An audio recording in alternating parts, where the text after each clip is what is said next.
I need a baby because I already got a baby. यो कथा आमा बन्ने सपनाको हो र त्यो सपना गुमाउँदाको मौन पीडाको पनि। मैले कहिल्यै यसरी मनभित्र गुम्सिएका कुरा सामाजिक सञ्जालमा गर्छु भन्ने सोचेकी थिइनँ। सानैदेखि पीडा लुकाउन सिकेकी म, यो मेरो जीवनको अर्को खुड्किलो न थियो।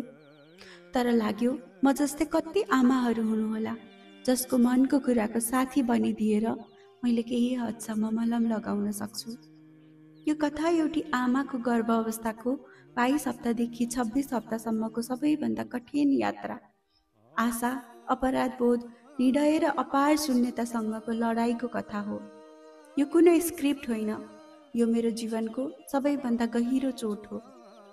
2082 साल वैशाख 12 गते अन्जानमै अकस्मात मेरो जीवनभित्र एउटा नयाँ जीवन पलाउन थालिसकेको रहेछ। जब थाहा पाएँ म गर्भवती छु, हामी दुवैको आँखामा एउटै उज्यालो थियो। डर थिएन, थकानको हिसाब थिएन, भविष्यप्रति अपार आशा मात्र थियो। त्यसपछिका हरेक हप्ता मेरो लागि माइलस्टोन थियो। घरबाट धेरै टाढा, नौमूल्यमा एक्लै भए तापनि मैले मेरो आत्मविश्वासलाई गल्न दिइनँ। 24 घण्टा अस्पतालको ड्युटी, त्यसमाथि निजी क्लिनिकका बिरामीहरू, गर्मीको मौसम, निरन्तर वान्ता, थकान, चक्कर र नितान्त एक्लोपन। शरीरभन्दा धेरै मन थाकेको थियो। तर पनि म मेरो गर्भावस्थाको हरेक पललाई माया गर्थेँ, किनभने मेरो गर्भभित्र मेरो जीवनको अर्को अर्थ हुर्किँदै थियो। तर जीवन कहिले हामीले सोचेको जस्तो सिधा हुँदैन रहेछ। 22 हप्तामा गरिएको एनोमली स्क्यानको रिपोर्ट आयो। Bilateral limb abnormalities, intracardiac echogenic focus, suspected genetic syndrome. मैले टेकिरहेको जमिन भासिए जस्तो लाग्यो। एकाएक मेरो जीवनमा ठुलो भूकम्प गयो। डाक्टरहरूको शब्द मेरो कानसम्म त आइपुगे, तर मनले मान्न सकेन। किन, कसरी, मनमा हजारौं प्रश्न थिए। न त मेरो परिवारमा कसैलाई यस्तो समस्या थियो, न उनको। मैले धेरै डाक्टरका क्लिनिकहरूका ढोका ढोक्ढकाएँ, रिपोर्ट बोकेर, आशा बोकेर, अविश्वास बोकेर। मेरा श्रीमान मेरो पीडा सुनेर आपतकालीन टिकट काटेर नेपाल फर्किनुभयो, केवल मेरा लागि। काठमाडौँका धेरै अस्पताल, धेरै चिने जानेका चिकित्सक, धेरै परामर्श, धेरै सल्लाह। अन्ततः हामी एउटा निर्णयमा पुग्यौँ, 26 हप्तामा गर्भपतन। म शब्दमा भन्न सक्दिनँ यो निर्णय कति निर्दय लागेको थियो भनेर।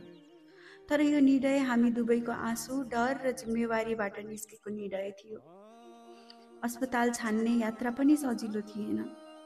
अन्ततः हामीले चुन्यौँ केएमएच बागबजार, जहाँ मेरो आमा बन्ने यात्रा टुङ्गियो। अस्पतालको पहिलो दिन, इन्ट्राकार्डियक इन्जेक्सन डिगोक्सिन। म अझै सम्झिन्छु मेरो गर्भभित्रको बच्चाको अन्तिम छटपटाहट र त्यसपछिको मौनता सँगै मेरो मनमा छाएको शून्यता। मलाई लाग्यो मैले आफैले आफ्नो अबोध बच्चालाई मृत्युसँग जुझ्न लगाएँ। यो अपराधबोध आज पनि मेरो छातीभित्र बाँचेको छ। दोस्रो दिनदेखि सुरु भएको व्यथाले तेस्रो दिन बिहान 5 बजे पश्चात उग्र रूप लियो र बिहान 7:30 बजे म आमा बनेर पनि आमा बन्न सकिनँ। तर कहानी अझै सकिएन। प्लासेन्टा अड्कियो, घन्टौको पर्खाइ, त्यसपछि म्यानुअल रिमुभल अफ प्लासेन्टा, अनि फेरि म्यानुअल भ्याक्युम एस्पिरेसन। शरीर कमजोर, मन चकनाचुर। डिस्चार्ज त भएँ, तर वास्तविक पीडा त्यसपछि मात्र सुरु भयो। घर फर्किए पश्चात यो मनले मान्नै चाहेन। रित्तो कोखको कथा, पहिलेका ती फडफडाटहरू, पुतली जस्ता हल्का चाल र बलिया किक्स, सबै सम्झना मात्र बने। हामीले फिटल टिस्यु क्यारियोटाइपिङ र जेनेटिक एनालाइसिसका लागि पठाएका थियौँ। रिपोर्ट आयो, कुनै जेनेटिक समस्या होइन, तर शरीरमा देखिएको लिम्ब एब्नर्मालिटिज सत्य नै थियो। जब पोस्टपार्टम हर्मोनल क्र्यास सुरु भयो, शरीर त निको हुँदै गएको थियो, तर मन अझै पीडामा डुब्दै गयो। मनमा कति धेरै वाट इफ्सहरू थिए। अनुत्तरित हजारौं प्रश्नहरू मेरा रातका साथी बने। कुनै समयको कति प्यारो निन्द्रा, त्यही निन्द्रामा हराउन कति धेरै गोली खानु पर्ने। यो कस्तो विडम्बना। मेरो अबोध बच्चा, तिमीलाई म त्यस्तो ठाउँमा बोकेर हिँडिरहेकी छु जहाँ संसार कहिल्यै पुग्न सक्दैन। तिमी मेरो पहिलो सपना थियो, जसले मेरो शरीरभित्र आकार लियो।